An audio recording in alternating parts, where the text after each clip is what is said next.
The wind at the station blew like it had a purpose, sharp, relentless, and personal. It tugged at the hem of her expensive dress, pink silk faded in too thin for February in the West. Her gloved hands clutched her coat tighter, though the coat itself was more decoration than defense, and her fingers, stiff with cold, trembled against the carved handle of her suitcase. Bessie Haraway stood tall, or tried to. She kept her chin up, even as the dry-eyed conductor tossed her trunk like refuse from the caboose. It thudded hard against the platform wood, making her wince. Behind her, the little town of Seven Sisters loomed like a half-forgotten scold, small buildings leaning inward as if whispering about her already. Someone giggled. Another coughed in that way that meant something had been seen. And though she tried to face forward, she could feel it ice-cutting sideways, mouths tightening into judgments. She had not expected a welcome parade.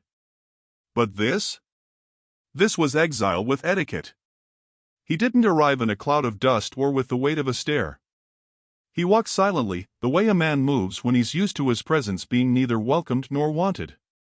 Tayan Red Elk, 30, broad-shouldered and lean like a mountain trail, paused at the edge of the station platform. His long dark coat caught the light, but it was the red embroidery at the cuffs, traditional Comanche stitching, that whispered of other worlds, ones the town tried to forget. Bessie saw him out of the corner of her eye first. His stillness made him hard to ignore. She might have turned her face away had the wind not made her gasp aloud. Her cheeks were stiff, her legs shivering beneath her skirts, and when her knees gave just a little, it was enough for him to take notice. Without a word, Tayan slipped his coat from his shoulders. He walked slowly toward her, no swagger, no smile, just steady as if the world would keep turning no matter her answer. The coat extended like an offering, dark wool lined with something warmer. She blinked, startled. I couldn't possibly. His voice was deep but gentle. You're cold. That matters more than pride. The hesitation lasted only a breath. Then she took it gingerly, like it might shatter in her hands, and slid it over her shoulders. It smelled of cedar, horsehair, and something older. Not unpleasant. Just honest. Her lips parted to thank him, but he had already turned back to where a wagon waited near the corner store. No name. No nod. Just the quiet that wrapped around him like another kind of jacket. Behind her, the whispers thickened. Fat girl thinks she can buy a Comanche's coat now? She's the one who got left at the altar, ain't she? Came west like it'd hide her shame. She'll eat that coat before spring's done. Bessie gritted her teeth. She didn't turn. She didn't cry. She walked instead. Down the road, into the town that didn't want her, carrying only a borrowed coat and a silence she didn't know how to return. At the boarding house, Miss Letty Wren greeted her with a glance that skimmed like a judgmental quill over parchment. You the lady from St. Louis? I am. You don't look like your letter. Bessie offered a smile, brittle and thin. People rarely do. The room was small, overheated, smelling faintly of coal smoke and something sour. She unpacked methodically. Night fell early. The wind scratched at the shutters. She made tea with trembling hands and thought about the letter that never came, the one that was supposed to have been sent by her fiancé confirming the marriage arrangement. He had promised to meet her at the station. Instead, there was silence. Abandonment has its own sound. A train whistle that never meant you. Footsteps that never approach. Doors that close with finality, not farewell. Bessie cried that night, but only a little. Just enough to soften the corners inside. She told herself it was the cold. The altitude. The altitude of shame. The next morning, the coat hung over the bedpost, almost too large for the narrow room. She folded it, then unfolded it again. It felt wrong to keep it. But giving it back meant seeing him again, and something about that felt more vulnerable than the train ride west. Still, pride held no currency here. She gathered it, tied it with a ribbon, and carried it with both hands like something holy. She didn't find him in the store or on the main street. She found him outside the smithy, speaking to the farrier in a soft language that made the horses flick their ears. He saw her before she spoke. I I wanted to return this, she said. He looked at the folded coat. Then at her. It kept you warm? She nodded. Then it did what it was made for. She held it out. He took it. Their fingers brushed, just a whisper of touch, but something in her spine straightened. I'm sorry people here are cruel, she said, words slipping out too fast. They don't know anything about you. He tilted his head. They know just enough to be afraid. Of what? Silence. And people who don't kneel when spoken to. She tried to laugh. It came out tired. I'm Bessie, she added, awkwardly. Haraway. Tayan Red Elk. They stood like that for a while. Neither quite smiling. Neither quite ready to walk away. I liked your coat, she said at last. You wore it like it was yours, he replied. Some things only look right on certain people. A few yards away, someone spat in the dirt. They both heard it. Tayan glanced toward the sound, then back to her. You should go. She nodded, throat tight. But as she turned, she paused. I didn't come here to find anything, she murmured, almost to herself. But I think I'm still meant to stay.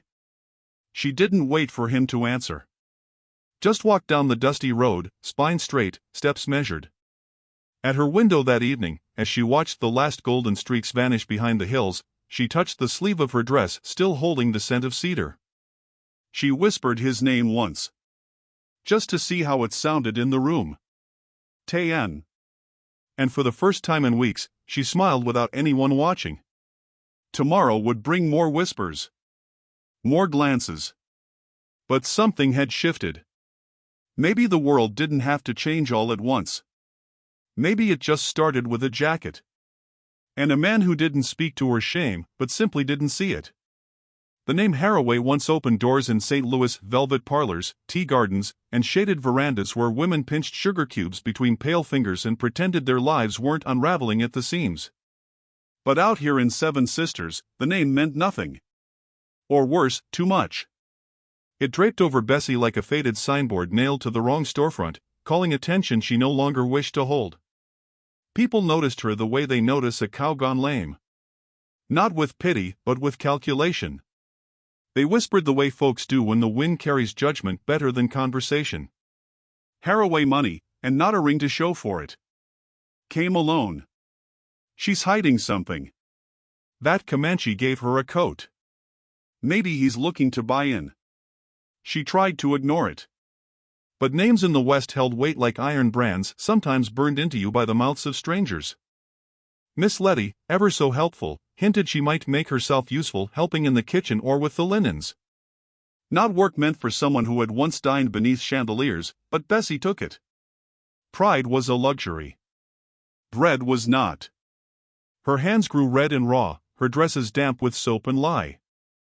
At night, she soaked her fingers in cold water and cried into her sleeves where no one would see. She hadn't seen Tayan since she returned his coat. A week, then two, passed with only distant sightings, on horseback at the edge of town, walking through the trees like a ghost not bound to roads. But his silence stayed with her. It felt less like absence, more like permission to find herself without anyone watching. Still, part of her missed the feel of that coat. Not the wool, though it had been warm. But the unspoken dignity of it. The way it didn't ask her to explain. One morning, she woke to find a basket on her windowsill. Inside, 2 eggs, a small bundle of herbs, and a piece of smoked meat. No note.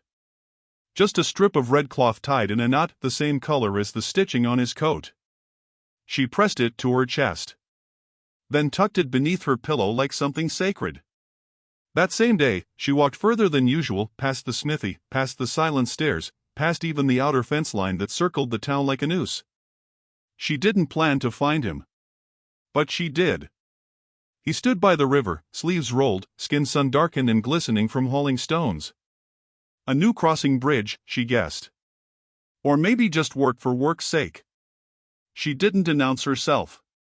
Just stepped close enough for the grass to brush her skirt. You're building something. I usually am. She nodded, quiet. Then, did you leave the basket? He didn't answer. Just offered a faint smile that felt like sunrise breaking through storm clouds. You don't have to take care of me. I don't. She tilted her head. Then why? Taeyeon wiped his brow, set down the stone in his hands, and looked at her, not like a man stares, but like a man sees. Because you needed something gentle. The words cracked something in her ribcage. She didn't respond. Just sat on a flat stone nearby, folding her hands to still their trembling. I used to matter, she said at last. Back east. My name meant something. It still does. It means you. She looked away. No. Here, it means I'm fat and unwanted. That I got left. That I showed up too proud and stayed too long. Taeyeon knelt beside the riverbank, ran his fingers through the water like he was reading it. You think your name's too heavy. I spent years pretending mine was light. She turned toward him, unsure. I married a settler woman once, he said, his voice like gravel softened by time. She made me go by Thomas. Said it sounded less dangerous. Safer for business. Easier on paper. Did you? For a while. Until the day she died. Then I went back to Taeyeon. It was the only thing I had left of myself. The wind shifted, brushing her curls against her cheeks. She didn't brush them away. Do you miss her? Bessie asked softly. Every day. That answer could have crushed the moment. But it didn't. Instead, it deepened it like a shared silence between two kinds of grief. I was supposed to marry a man named Bernard, she offered, unsure why. He was more in love with my father's banknotes than me. When the account closed, so did his affections. Taeyeon didn't flinch. You think your name betrayed you, he said. I think it's trying to set you free. She smiled, crooked and rueful. You're very poetic for a man who doesn't talk much. Words are heavy, he said. I try not to throw them unless they'll land somewhere soft. They sat by the water for a long time. The breeze stirred the leaves above like fingers through old pages. A hawk cried once in the distance. When she stood, she wasn't cold anymore. Later that evening, back at the boarding house, Miss Letty asked where she'd been. Just walking, Bessie said. Stretching my legs. Remembering I have them. And when she reached into her bag for her coin purse, she found a small carving tucked into the lining, a wooden horse no larger than a thumb, but detailed and full of life. It bore no signature. But she knew. She placed it gently on the windowsill beside the eggshells from the basket. A shrine, of sorts, not to a man, but to a feeling. Someone had seen her. Not for her name. Not for her shame. Just her. And the world, ever so slightly, felt possible again. She opened the window, let the wind blow in. It smelled like pine and smoke and something wild that had never been tamed. She whispered her name, Bessie Haraway, into the night. It no longer felt like a wait. It felt like a beginning. The land she'd inherited was a gift no one wanted to mention and everyone hoped she'd forget. A ragged patch of prairie about 2 miles outside of Seven Sisters, bitter dirt, broken fencing, one leaning shed with a caved-in roof and a rusted lantern swinging like a hanged man's boot. No house. No livestock. Just wind, waist-high weeds, and silence deep enough to swallow a woman whole. Bessie Haraway stood at the fence line, her gloved hands resting on the top rail, which splintered beneath her touch. Her skirts caught on the dry grass as she walked the perimeter. There was no path, no welcome. But something about the wildness felt familiar. Not cruel. Just unclaimed. Like her. A lawyer from town had told her the deed came from a distant cousin, long dead, whose last act was scrawled on the back of a whiskey bill, "Let the land go to Bessie, she's the only one I recall smiling." It wasn't legal, not quite, but it was enough in Seven Sisters. No one argued when a woman inherited something worthless. She returned to the property the next morning with a spade in one hand and 2 boiled eggs in the other. She hadn't come to conquer it, only to meet it. Introduce herself like one would a stray dog. Slowly. Without expectation. By midday, her hands blistered. By dusk, her arms trembled. The weeds seemed to multiply every time she turned her back. Her skirts tore. The sun beat down without mercy, and dust clung to the sweat on her neck like shame. Still, she stayed. The next morning, he was there. Taeyeon didn't announce himself. Didn't ask permission. Just showed up at the fence post with a coil of wire slung across his shoulder and a bag of nails tied to his belt. He nodded once. She nodded back. That was all. They worked side by side, mostly in silence. He showed her how to dig deep so the posts didn't lean. She watched how his hands moved, confident, patient, the kind of movement that came from fixing what no one else would bother to. When her palms split open from the pressure, she said nothing. But he saw. Wrapped her hand in a strip of cloth torn from his own sleeve. Tied it tight. Said nothing. Later, she brought out a tin of biscuits. He took one, dipped it in his coffee, and chewed slow. "You're not afraid of sweat," he said at last. "Not anymore." "What changed?" "I got tired of waiting for someone to carry me." His eyes met hers then. Steady. Respectful.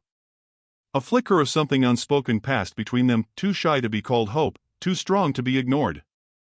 By the fourth day, the fence was half rebuilt. She had sunburn across her cheeks and dust in places she didn't know could hold it. But her laughter came easier, her steps surer. Taeyeon never flirted. Never touched her unless it was to pass a hammer or lift a beam. But he showed up every morning. Carried more than his share. Let her speak without interruption and left before the light turned gold. And in every gesture, Bessie found something she hadn't known how to name: reverence without pity. Word spread quickly, of course. Seven Sisters wasn't a town that tolerated mysteries for long. At the general store, two men leaned too close when she passed.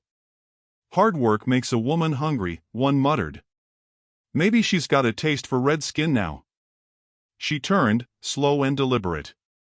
Met their eyes without blinking. "No," she said. "I've got a taste for decency. Can't say I've found it in town yet." They laughed, nervously. She walked away without flinching. But that night, alone in her room, she did cry. Not because of the words, but because she knew that their ugliness was the only language they understood. And Taeyeon, despite his silence, was fluent in something gentler. The next morning, she found a small bundle on her porch. Inside, a wooden chisel and a pair of leather gloves stitched at the seams. They weren't new. But they were clean, oiled, and clearly sized for her hands. No note. She wore them proudly. One evening, after the final rail was set, she offered him tea by the fence. They sat on opposite ends of a fallen log, the prairie around them turning gold and violet beneath the setting sun. "You don't ask questions," she said. "I wait until the answers show themselves." She sipped her tea. "I used to want people to know me. And now I just want peace." Taeyeon nodded. "That's harder to find than love." Her eyes brimmed. She blinked them dry. The wind rustled the grass around them, and the quiet between them filled with something weightless. He stood to leave, adjusted his gloves. She said, "Will you come back tomorrow?" "For what?" She hesitated. Then, for nothing in particular. He didn't answer, but he didn't say no. That night, she carved her name into the side of the shed door. Not with elegance, just firmness. Bessie Haraway. It looked like it belonged.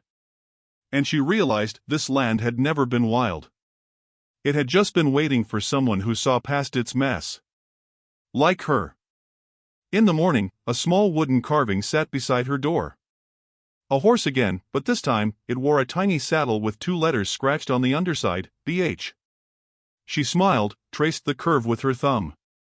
One fence post at a time, the world was becoming hers. And maybe, just maybe, someone else's too. The storm came without warning, roaring out of the west with a fury that felt personal. Thunder cracked like rifle fire, and the wind tore through the hills as if looking for something to punish. By dusk, Bessie's shed had lost half its roof. The old porch beam leaned sideways, groaning with every gust. Rain slanted in under the warped door, pooling in the corners of the single room she'd just begun to make feel like her own. She worked in the dark, barefoot and soaked, stuffing burlap into the holes and whispering old hymns to herself, not out of faith, but out of memory. Her fire had gone out. Her hair clung to her neck in wet ropes. When the back corner of the ceiling cracked with a heavy pop, she sat down hard on the floor and laughed, not because it was funny, but because crying had run dry hours ago. She didn't hear the knock. She only noticed the light, the shape of a man outlined in the storm, holding a lantern high, rain streaming off the brim of his hat. Taeyeon. She opened the door, not trusting her voice. He stepped inside without a word, the lantern swinging between them. His hair dripped into his collar. His hands were raw from rope. She hadn't sent for him, but somehow, he had come. The way one might return to a place that called out without sound. "Your beam's cracked," he said, eyes scanning the ceiling. "I noticed.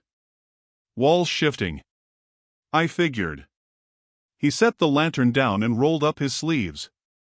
"Got any nails?" She pointed to a rusted tin. He took them without ceremony, as if it were natural for a man to show up after dark in a storm and fix something most folks said should never have stood. Together, they worked. He climbed the beam. She braced it from below. The storm howled outside, but inside there was only breath and wood and the rhythm of labor. His hand brushed hers once, steadying her wrist, and she felt it like a heartbeat. When it was done, he sank to the floor beside her, both of them panting, soaked, flecked with mud and wood dust. "You always show up," she said softly. "You always stay upright." She glanced down at her hands, cracked, blistered, healing. "Not always." He studied her. "When I first met you, I thought you were running from something." "I was." "What changed?" "I found something worth walking toward." The silence that followed was not empty. It was full. Full of everything they hadn't dared name. Outside, the rain softened. A hush spread over the land. "I brought you something," he added, reaching into his coat. It wasn't flowers. It wasn't a ring. It was a small wooden sign, freshly carved, stained with care. She held it in both hands. "Haraway Ranch." Her throat closed. "I don't own enough land for a ranch," she whispered. He didn't answer. She turned the sign over. On the back, in the smallest script, were the initials, TRE. Not engraved. Burned. Taeyeon. "I don't talk much," he said. "But I build." She looked up at him. His eyes held no demand, no urgency, just invitation. And there it was, a question without asking. She didn't say yes. She didn't need to. She stood, walked to the door, and hung the sign under the crooked eave, rain still dripping off its edge. When she turned, he was still sitting there, hands clasped, waiting. She knelt beside him. "Would you like some coffee?" she asked, voice catching. He nodded. And that was the closest thing to a proposal either of them would ever need. The next morning, the sun cracked through the clouds like a promise. A woman named Clara Mayfield, who had once called Bessie a swollen fool in church, rode up just as Bessie was hauling water. Clara smirked, voice thick with honeyed poison. "Is it true, then? You and the savage? Playing house in that broken shed?" Bessie set her bucket down slowly. "I'm building something," she said. "With someone who doesn't spit when I walk by." Clara sniffed. "Don't expect the town to come running when things fall apart." "I won't," Bessie replied. "But I'll still be standing." Behind her, Taeyeon stepped from the doorway. Not threatening. Just present. Clara's horse danced nervously. The silence between the three of them stretched taut. "Tell your friends," Bessie added. "Tell them I'm not for sale, not ashamed, and not leaving." Clara turned her horse. Rode off with her back stiff and head high. but the dirt her hooves kicked up felt more like retreat than victory. That evening, Tayan handed her a bundle of wildflowers, small white blossoms she recognized from the edges of the Comanche burial grounds. Flowers once used in wedding ceremonies. She traced a finger over the petals. Didn't look up. "Do I need to say it?" he asked. She shook her head. "No. You already built it." And he had. Not just the fence. Not just the roof. But the space between them. The trust. The quiet. And now, a question carved into wood, worn into the edges of every kindness. Somewhere in the distance, a hawk cried. And Bessie, barefoot in the doorway of her not quite a ranch, smiled without apology. She wasn't waiting anymore. She had already arrived. The morning of their wedding arrived with no trumpet, no lace, no polished shoes, just the sound of wind through cottonwoods and a fire crackling low in the hearth. Bessie dressed herself slowly. The mirror in her room was fogged from the kettle's steam, but she didn't need to see her face to know who she was anymore. Her dress wasn't new, but it was hers. Pale blue calico, hand-mended at the cuffs, it seemed tight from the curve of her body. She had sewn small white beads along the neckline herself. Her hands shook only once when she clasped her hair back with the pin her mother once wore. It had no jewel. Just brass worn smooth by years of waiting. Outside, the town of Seven Sisters did not stir. No bells rang. No children tossed petals. Miss Letty Wren had muttered something about a woman asking to be made a spectacle and closed her shutters before dawn. No one offered their parlor or pew. And Bessie was glad for it. The preacher they found was half-blind and kind enough not to care. He'd married dying soldiers, outlaw couples, and one man to the same woman twice after a flood washed away their papers. He took one look at Tayan and didn't blink. Took one look at Bessie and smiled like he recognized a good story. They stood under a pine tree 2 miles past the fence posts they'd fixed together. The earth was soft there, the grass long and yellowed with spring. Tayan wore his one black shirt, collar stiff, boots scrubbed of red clay. His hair was tied back, his palms clean. He didn't carry flowers. Just a small bundle wrapped in cloth, tucked under his arm. The ceremony lasted 5 minutes. No vows beyond what lived in their eyes. No ring. Just hands. He took hers like he was remembering something that had always been true. When the preacher stepped back, Bessie leaned forward, not rushed, not trembling, and kissed Tayan on the cheek first. Then the mouth. And the way he held her after, gently but completely, made the world go quiet. They walked back together through the fields. No one waited. But a hawk circled above, and that was blessing enough. That afternoon, she returned to town once, just once, to close the account she had kept open in case things didn't last. Sheriff Clay saw her enter the post office and stepped out from his porch chair with a mouthful of warnings. "Still time to annul that ceremony, Miss Haraway." She looked him straight in the eyes. "It's Mrs. Red Elk now." He snorted. "You're real proud of being wife to a man half this town wouldn't let inside a saloon?" She stepped close enough for him to smell her breath. "He gave me shelter before he gave me a name. Show me one other man in this town who can say the same." Clay swallowed whatever he meant to say next.